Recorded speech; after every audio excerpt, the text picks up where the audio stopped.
Lembra dessa saladeira? Era da sua avó. Eu lembro, mãe.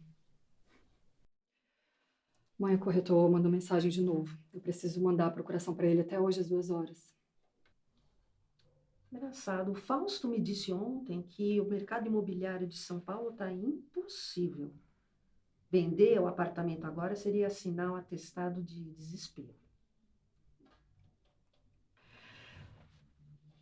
O Fausto morreu há 3 anos.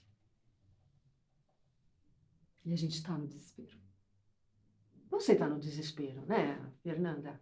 Eu estou perfeitamente confortável na minha casa. Mãe, pelo amor de Deus, o condomínio tá atrasado há 8 meses, mãe. Oscilação financeira. É uma fase. E seu pai sempre dizia: patrimônio não se torra na primeira crise que aparece. É uma fase. É uma fase. Mãe, é uma fase que eu tô tendo que bancar com o meu dinheiro. Eu tirei capital de giro da minha empresa para pagar o seu cheque especial. Eu fiz 40 anos semana passada. Ai, minha menina. Não, mãe, não dá mais para eu brincar de herdeira, sendo que não tem mais a herança, entende? Você sempre teve pressa, Fernanda.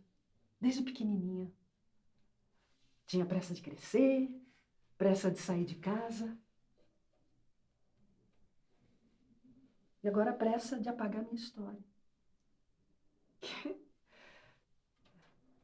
Eu não quero apagar sua história, não, mãe. Mãe, olha só. O apartamento da Bela Vista, ele é ótimo.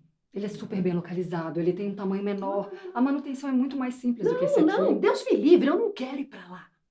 Não quero. Um cubículo de gesso, imagine. Onde eu vou receber minhas amigas? Mãe, então você prefere perder esse apartamento aqui num leilão? É isso? Pra provar exatamente o quê? Que você prefere ver o barco afundando do que deixar eu segurar o leme. Se eu sair daqui, Fernanda, o que eu viro? Sou dependente. Não quero. Uma velha que você visita a cada 15 dias, por obrigação.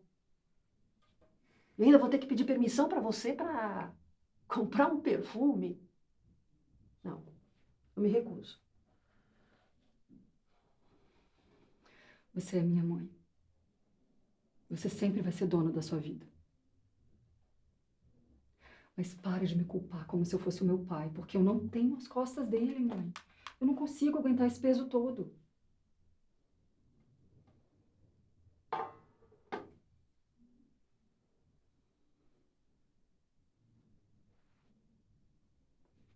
Deixa a pasta aí no sofá que eu olho depois do almoço. Eu preciso assinada hoje. Eu disse para você deixar a pasta no sofá, Fernanda.